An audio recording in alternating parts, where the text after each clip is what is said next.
Have we figured out presbyopia eye drops yet? Do we have drops? Yes. Do they work? It probably depends on who you ask. I'm Dr. Michael DeCourcey. I'm a board-certified ophthalmologist specializing in cataract and refractive surgery in Charleston, South Carolina. Currently, the only FDA-approved presbyopia correcting eye drops are VUITY and QLOSI, but VUITY is the only one that is currently commercially available. It seems that QLOSI is planning for a commercial launch at some point here in 2025. Now, both VUITY and QLOSI are pilocarpine derivatives. VUITY is 1.25% pilocarpine with once or twice daily dosing, and QLOSI is a lower dose, 0.4% pilocarpine in a preservative-free single-use vial. Now, pilocarpine has been around forever. 1877, actually. It was the first time it was used in ophthalmology, and it was used to reduce the intraocular pressure in patients with glaucoma. Now, we have much better medical, laser, and surgical options for controlling IOP, but a previous side effect of pilocarpine is now being harnessed for improving presbyopia. Now, as you all know, taking down the pupil size allows a patient to experience the benefits of the pinhole effect, basically filtering out or blocking unfocused peripheral light and increasing your depth of focus. We see this work every day in clinic with the pinhole occluder and in practice previously with the camera inlay and most recently with the IC8 intraocular lens. VUITY has been available since 2021 and I think it's been a mixed experience. I have had patients that really don't notice much improvement, but I had some patients that really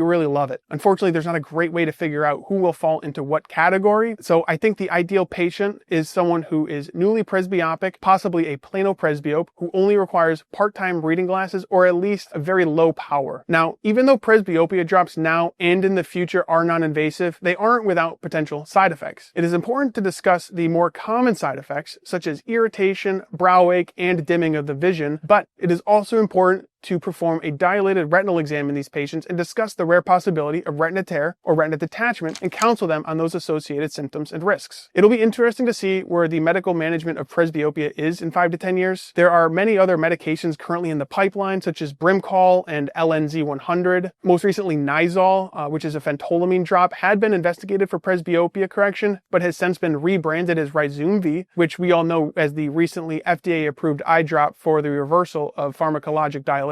I'm not sure if pupil constriction is the answer for presbyopia eye drops, but there are companies looking at other mechanisms, including improving the elasticity of the crystalline lens, but so far that has been pretty challenging. Ultimately, I think the presbyopia drops can offer a low-risk option for mild presbyopia. I think where this really fits into practice is taking care of the mid-40s Plano Presbyope that has never had to wear glasses before. They may not be a perfect surgical candidate yet, but an eye drop can be a really nice temporary solution to help bridge them to something more definitive in the future, such as lens replacement.